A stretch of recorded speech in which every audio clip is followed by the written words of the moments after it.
Bueno, moi bons días a todos e a todas. Un venres máis, moitísimas grazas por acompañarnos a esta conferencia de prensa de último venres de mes, que hai pleno ordinario, do que falarei xa logo de tratar os asuntos que ocuparon esta Xunta de Goberno. Nesta Xunta de Goberno, que vimos de aprobar preto de 1,8 millóns de euros para o impulso da igualdade, para a mellora de infraestructuras e para a promoción de emprego nos concellos.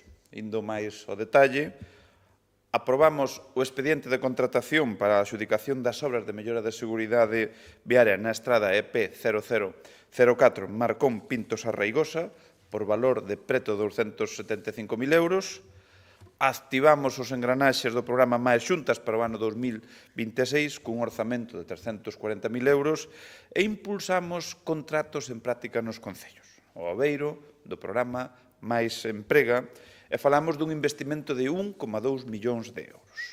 E comezamos e facémolo falando de infraestructuras provinciais porque hoxe aprobamos o expediente de contratación para as obras de mellora da seguridade viaria na estrada provincial EP 0004 Marcón Pintos a Reigosa por valor de preto de 275.000 euros. Trátase dunha estrada que une os concellos de Pontevedra e Ponte Caldelas e onde vamos actuar nun treito de preto de 1 kilómetro neste último concello, en Ponte Caldelas. E deste xeito actuaremos entre os puntos kilométricos 3.300 e 4.200, traballaremos na mellora da seguridade para salvaguardar a debida prestación do servicio público viario, sanearemos e melloraremos o firme co fresado da capa de rodaxe e repoñeremos a señalización horizontal e vertical.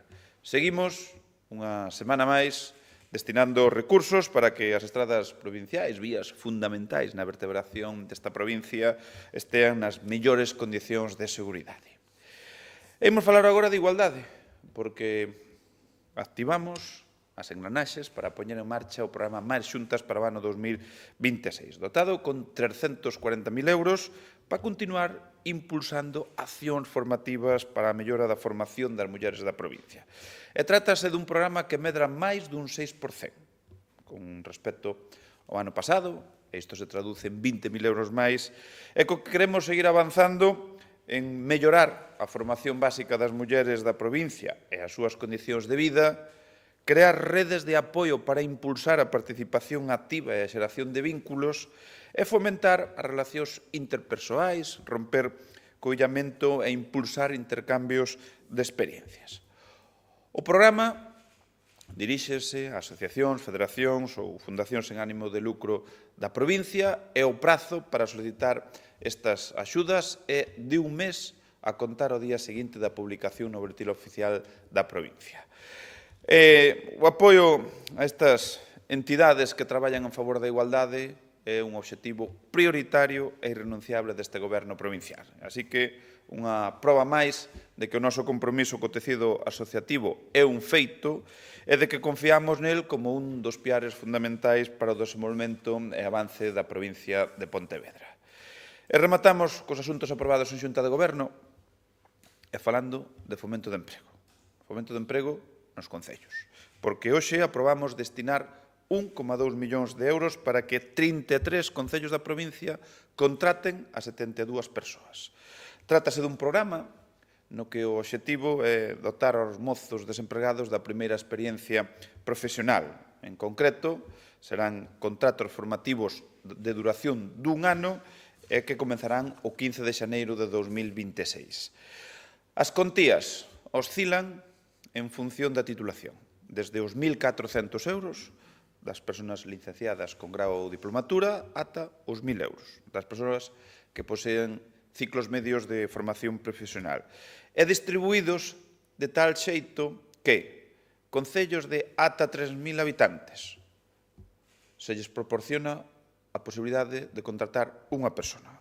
Son concellos como Barro, Covelo, Crecente, Mondariz Balneario, Portas, Rodeiro e Vila de Cruces. 2 persoas poderán contratar os concellos entre 3.000 e 10.000 habitantes. A Cañiza, a Illa de Arousa, Caldas de Reis, Catoira, Meaño, Moraña, O Rosal, Redondela, Ribadumia, Silleda e Soutomaior Valga e Vilaboa. E os de entre 10.000 e 50.000, 3 persoas. E aquí serán os concellos de A Guarda, Bueu, Cangas do Morrazo, Marín, Moaña, O Porriño, Sanxenxo, Tomiño, Vilagarcía e Vilanova de Arousa. Así que seguimos sumando e avanzando en proxectos para fomentar o fomento do emprego que supoñen mellorar a calidade de vida da veciñanza e que esta extraordinaria provincia siga indo a máis.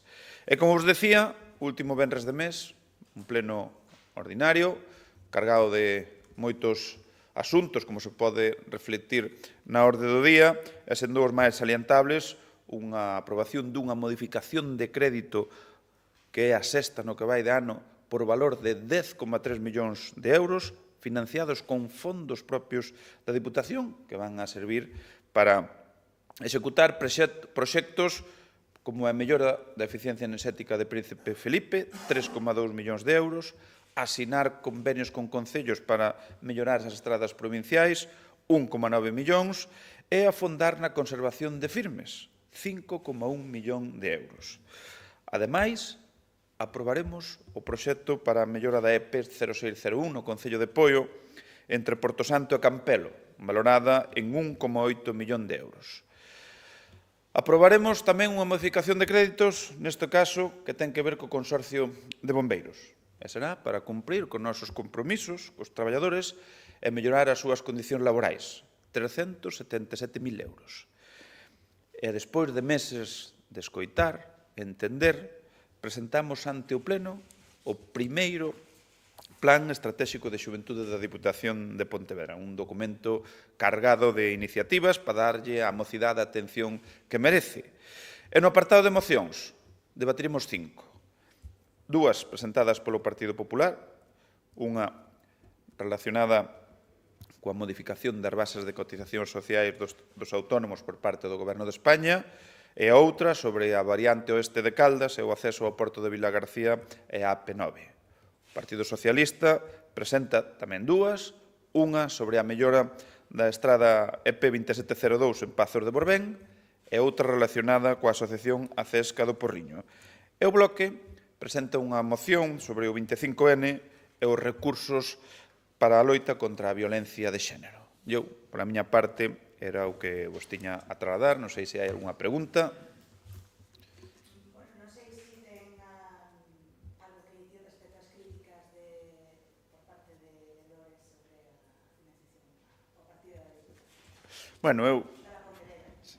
Entendo. Eu fui un alcalde. Un alcalde nunca se pode cansar de pedir, é a súa obriga. Pero as peticións teñen que ser coherentes.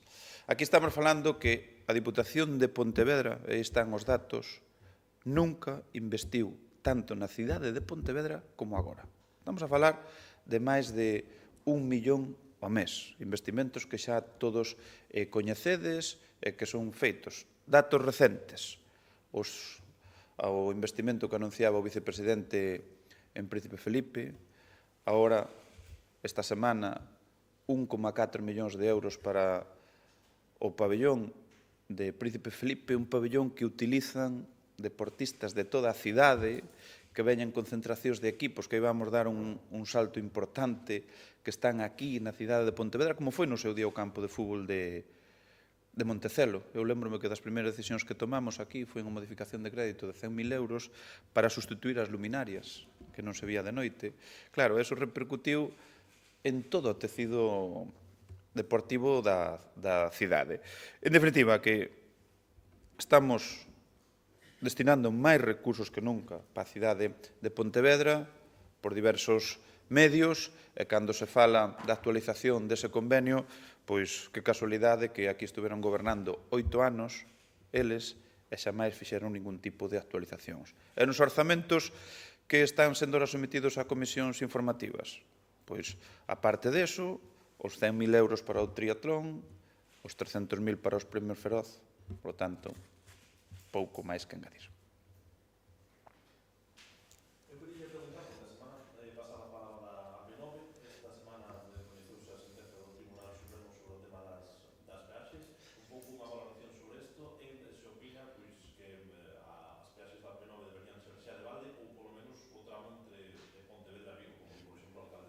bueno, nós aquí tamén volvemos aos localismos, o alcalde de Vigo vai pedir o treito entre Vigo, de Pontevedra, pois a mellor Pontevedra Curro, que tamén é o de Caldas, pedirá a salida de Carracedo a Caldas, pero, sin lugar a dúbida, o noso posicionamento é claro. Eu, cando se fala desa sentencia, eu me pregunto como a xente vai a recuperar os pagos que fixo, desde o descoñecemento, pero si esas dúbidas os que teñen os dispositivos electrónicos, si van a poder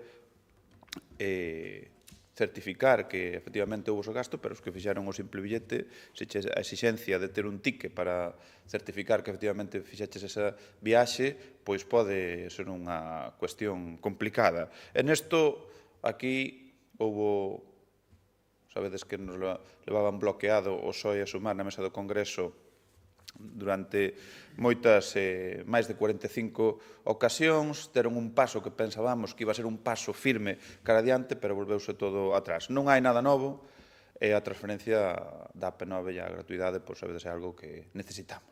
Ademais, nunha provincia como a de Pontevedra, que é a vertebra da cima ao fondo, que é unha estrada importantísima, imprescindible, e todos os adjetivos que lle queramos calificar.